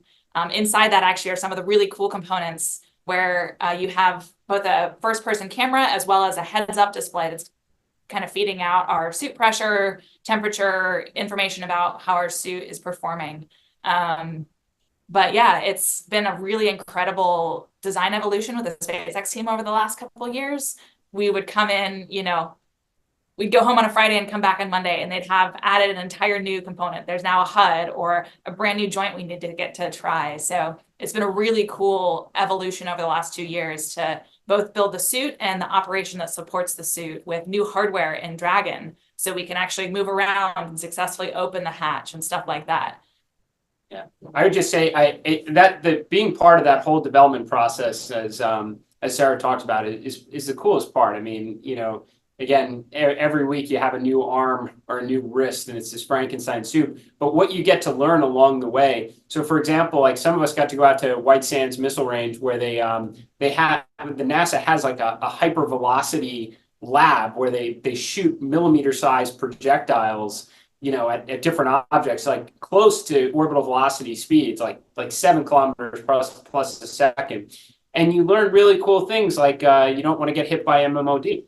That millimeter of aluminum is going to go through a foot of aluminum at that velocity. So it's just been a lot of good learning. And I say all that because, the spacesuit looks really cool. Obviously, it's not as bulky, and it's not designed to do the same things as like the EMU suit is. But I wouldn't want anyone to think, they took an IVA suit and just plugged a long umbilical and tether into it. I mean, this was 2 years of a lot of hard work to get to the point that the suit can survive in huge temperature swings outside. It can minimize damage from things like MMOD. It gives you awesome insights through the HUD, the camera, sun protection, and has a lot of mobility and dexterity. So it's all in like the direction of goodness of being able to eventually, do some real operations outside a vehicle or perhaps on the moon or Mars someday. What are you wearing inside of this thing? Shark skin. Can we pull up a picture of it? No. We have some ESD, safety suits that are, it's like a modification of the normal comfort garments, but it looks like shark skin. And it looks really, really slick until you sweat.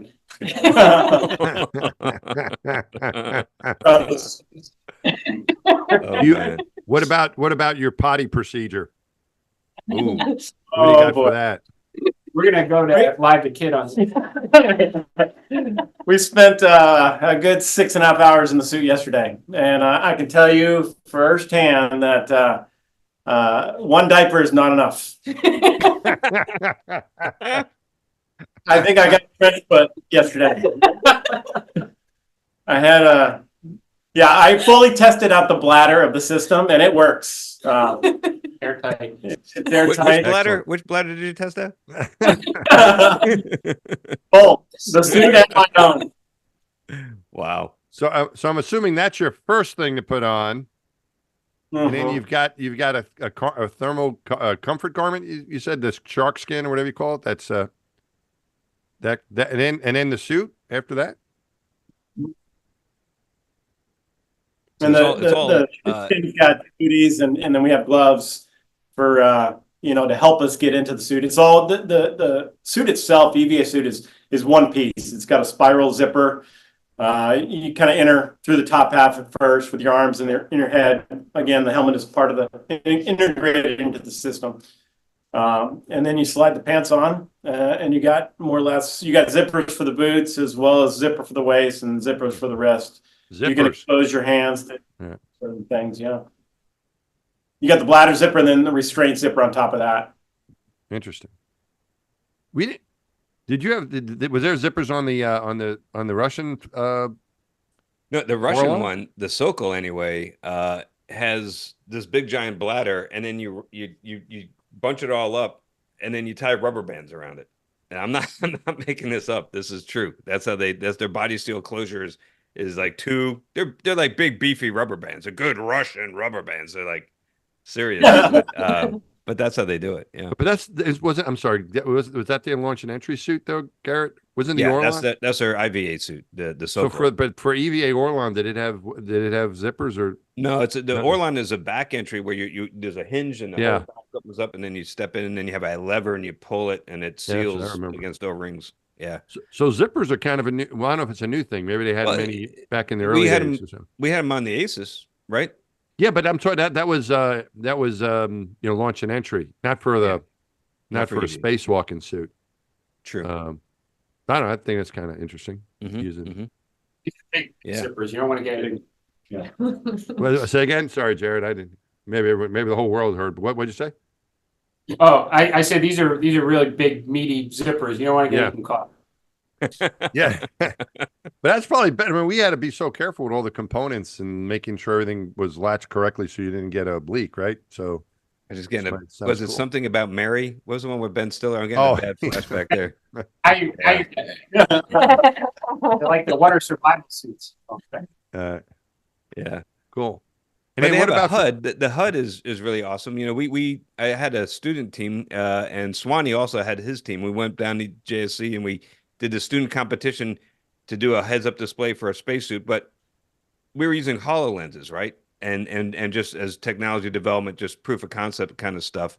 But actually integrating it into the suit, NASA was like, oh yeah, that's like, generations from now. So, but I love the fact that at SpaceX, they just they did it in a week, right? Is that true? Crazy.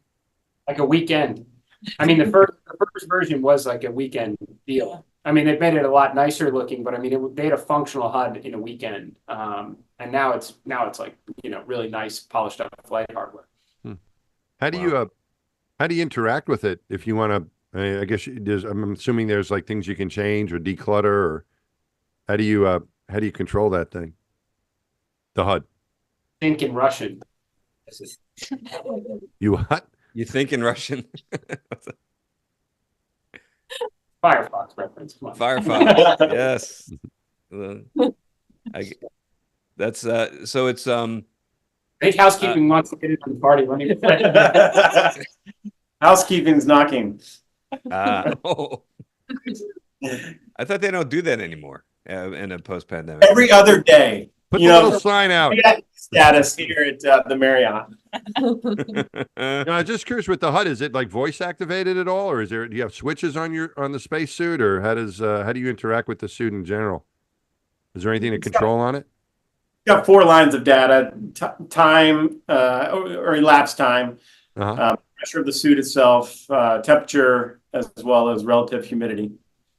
And that stays there the whole time. Your HUD does. And alerts. Yeah, it cycles constantly, so you don't interact with the HUD. It's just cycling information it thinks you need at various points. Okay. And it's got a laser reticle for targeting. Targeting reticle. Can you turn it off, or you just have to wait for it to go away and go through its cycle? You wouldn't want it off until the end of the operate. I mean, it's really insightful. I mean, we definitely spent a lot of time staring at it during the chamber run yesterday. So it's not like a distraction. So it doesn't interfere. You wouldn't need to declutter it. It's there when you can train your eyes to it when you want an update, and then you can look ahead and it's not bothersome. So it's positioned really well. It's definitely something you would not want to turn off. Okay, cool. And that's your only telemetry that you have access to other than audio alarms, or is there anything else? There's no suit pressure gauge or anything like that? It has suit pressure. On the HUD. Okay. Gotcha. What about the mobility? You talked about the shoulder mobility joint, the wrist mobility joint, but these were all, like in the EMU, these were all big, bulky bearings, metal bearings. And on this suit, these are soft joints, right? Because you have to use it during launch and entry as well, right? So how different is that? That's one of, I think, the coolest technology breakthroughs that the SpaceX team was working with to help enable this. They basically created a flexible bearing that when the suit is unpressurized, it allows it to kind of comfortably sit against you. When you have the restraints over your shoulder, it kind of feels just like soft goods.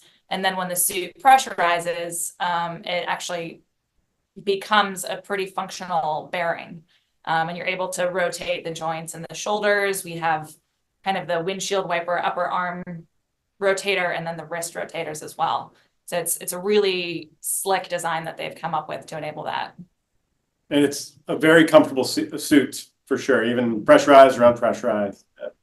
Long durations is not an issue. And even when we're pressurized, we have a manual relief valve on one leg, and then you got the umbilical connection on the other, and you got to manipulate the valves and levers on both of those. And it's pretty easy to do with mobility as well as dexterity of the fingers. Where are those valves? You mean when you said, so where are these things located that you're reaching to interact with? They're right on top of the thigh. You got one manual valve that will depressurize, utilize to depressurize. And then we have the umbilical connection on the other leg. And on top of the connection, there's a secondary valve for flow that will turn on and off based on where we are in the phase of flight. Because you're going to have to probably, I'm assuming there's things when you're going to have to work the hatch, you're going to have to do other things. How the gloves was always an issue for us in the EMU because you're working against pressure. Did you try a bunch of different tasks when you were pressurized inside of this thing to see how your hands responded to being able to do work? Yeah, we've had like over 100 pressurized runs in the suits throughout the development period. The gloves just keep getting better. What was really cool was some point, probably, 3-4 months ago, they stopped rolling in design changes in our kind of Frankenstein training suits. And from our perspective, it's like, well, this is as good as it's going to get. But they were rolling them into the flight suit. So when we actually tried our flight hardware and pressed that up for the first time, it was almost like a generational leap over what we were training in. So just dexterity improved that much more, the mobility in the shoulders, wrists, elbows. But yeah, we've been interacting with tons of things, everything from our displays themselves to everything from our displays to the hatch, the manual operations of it, the various mobility aids built in the vehicle. So it's tons of runs with it. Cool. Must have been nice to get into those flight suits and get that new suit smell, at least until Kid pissed all over it, right?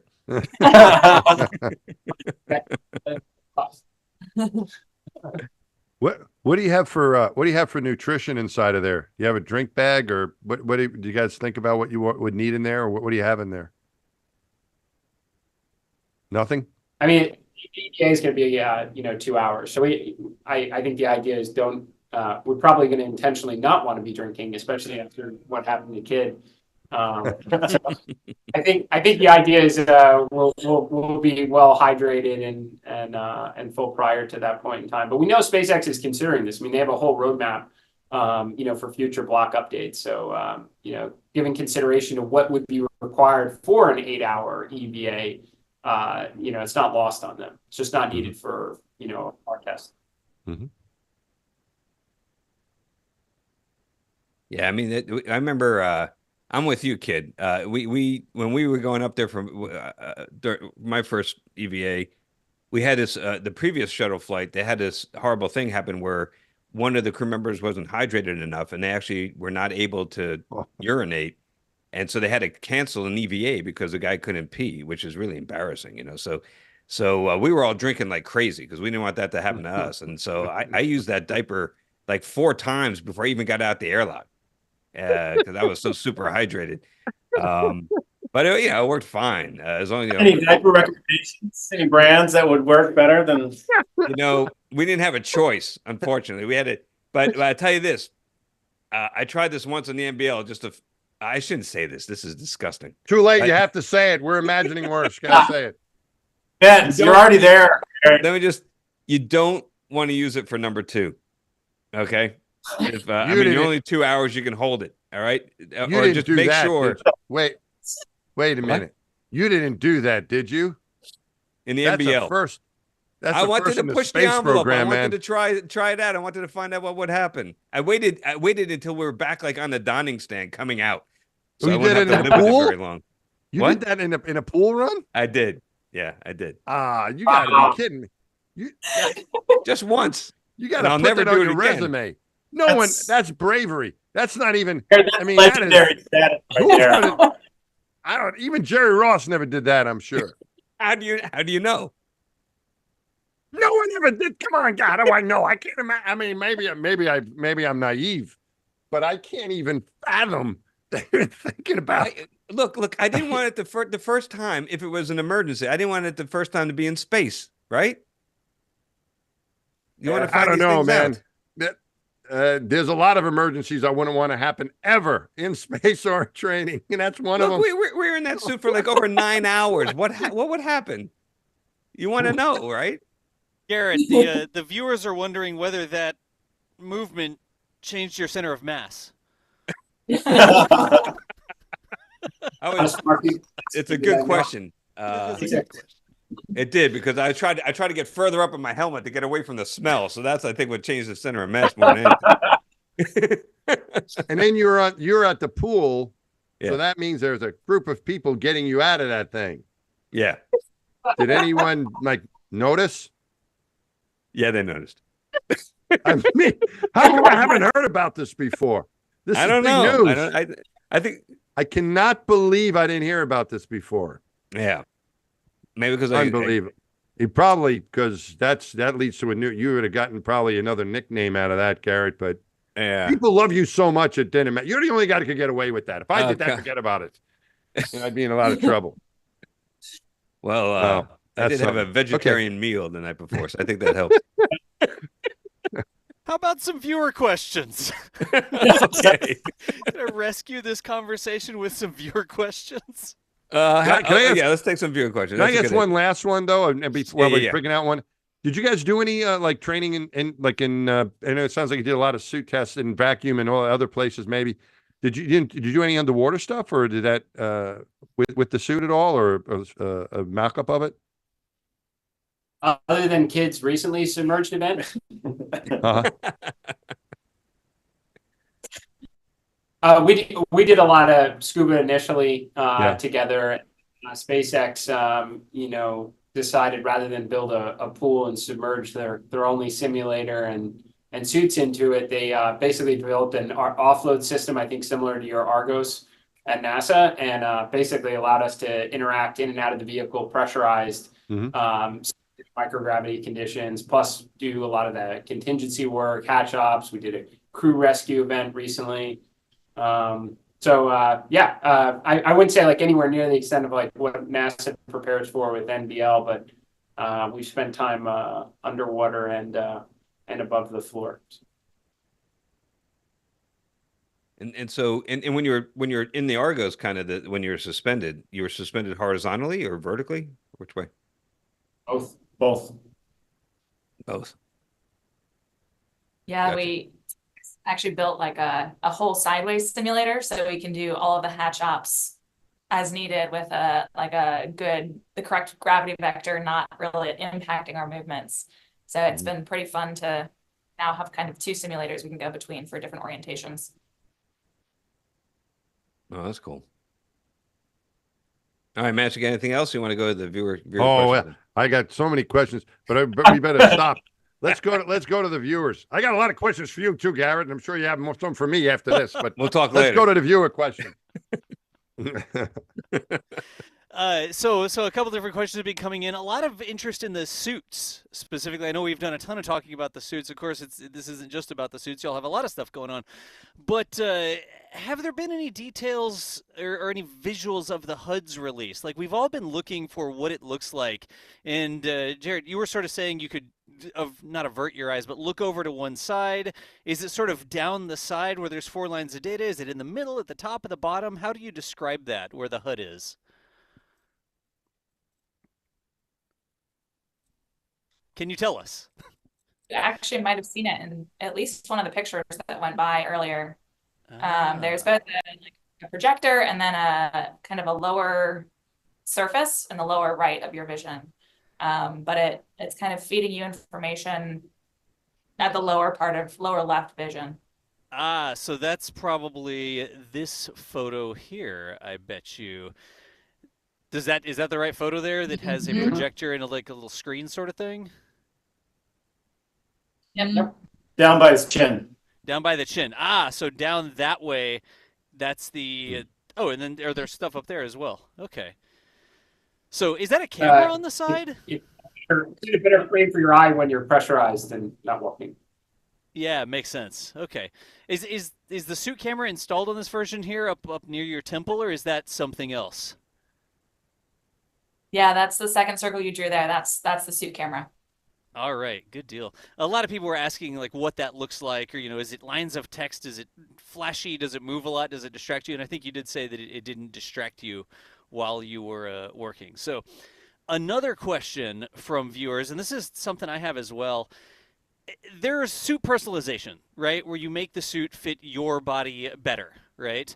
But has there been any personalization of your suits that's more aesthetic? Like, you've got your call sign on it somewhere, or art that you've added to your suit? Because we see it in sci-fi, right? All the belters have their decorated helmets, and we've really made it to space when astronauts are up there decorating their spacesuits. Have you done anything aesthetic to personalize your spacesuit? Or do you have plans to? Or are you allowed to be? Rejected requests. These guys are not like mining asteroids. You know that, right? Yet, Garrett, they're not mining asteroids yet. Suit could be very useful for the future. Garrett did some decoration, though, didn't you, Garrett? On your, we used to write on our cuff checklists. We could write on our cuff checklists, different things and like notes and stuff. You want to share what you did, or no? It's kind of cool. Not after last night, but that's just between you and me, though. That's all right. Yeah, baseball. It's a baseball reference. I put a New York Yankees logo on the with a Sharpie, so I was hoping to get like free sausage sandwiches when I went to the games, but didn't really work out.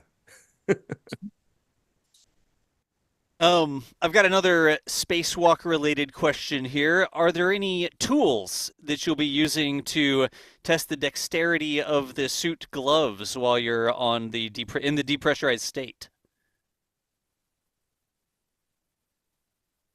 No. We did have some requests for that. That didn't work. Totally, yes. But no, so we are going to be interacting with various mobility aids. That's part of the suit test matrix. We have 3 different phases of tests. We are, as part of those tests, simulating like what single hand or hands-free operations would look like with disturbances as if we were interacting with something. But no like big honking tools or anything. Gotcha. Actually, I got it. When you come out the hatch, are your feet restrained in any way, or do you have to always hold on with at least one hand? So when we come out, we'll be unrestrained. There's this new structure around the top of the spacecraft that's a mobility aid to support us. But once we're out there, there's actually kind of a lowest bar within that you're able to hook your toes under and use. So we'll be doing hands-free demonstration, how to engage the feet, how to disengage the feet, and then figure out kind of what it would be like to simulate tool usage and how well you can maintain stability in the suit in that configuration. Cool. Nice. We'll turn the that's the viewer questions I've got. We'll turn the outro to the show here over to y'all, Mike and Garrett. Oh, okay. Oh, wow. We're out of time. That's it? Fast. It did go very fast, yeah. Man, must have been all that talk about bodily functions in the suit. I find that remarkable. Yeah. I don't know. I think it went fast for Jared and I'm not sure about the crew. Hope because this was really fun. I really appreciate you guys spending some time with us. It's great to see all of you. And we'll have a couple beers with you guys. Oh, that'd be great. Oh yeah, we love that. Yeah. We love that. Yeah, maybe we could do. I was going to say maybe we could do a follow up afterwards if you're game. I'm sure Garrett and I would love to do that. See what it's like if you guys are. Maybe we want to cut that part of it out in case you change your mind. But it was really cool to hear what you're going to do. and really excited about all the stuff you can learn, and I'm looking forward to hearing all about it. Yeah, hopefully. Go right ahead.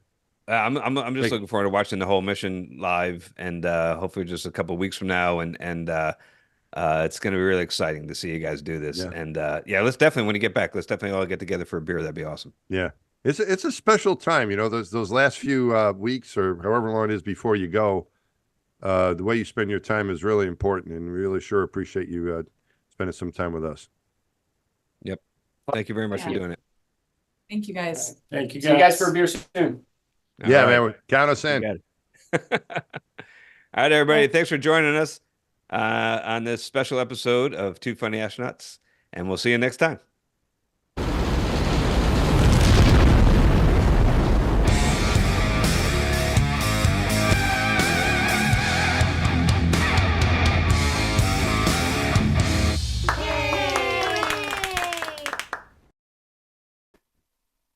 All right. Hey, folks, quick outro here. Thank y'all so much for joining us. Make sure you follow along on Mike and Garrett's podcast, Two Funny Astronauts. We'll put some links in the chat.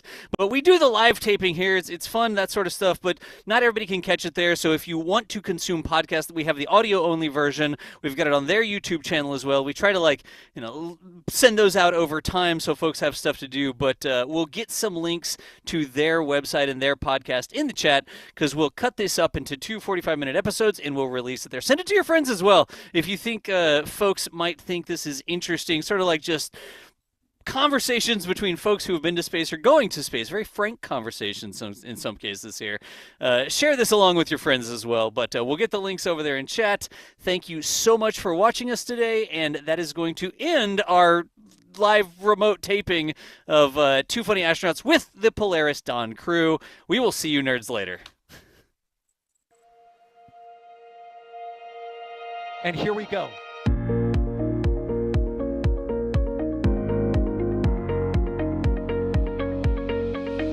have liftoff. Propulsion continues to be normal. RS-68 chamber pressure looks good. Following up. Roger, with planet. Water towers fly! Yes! Echo down to nominal. Flight downside speed off. Bring in speed off. It's orange! Oh my god! Oh my god! Decollage! Put that in the big bag, 343 unfolds to go. Indeed. We rise together back to the moon and beyond. This methane will be igniting in the flare, correct?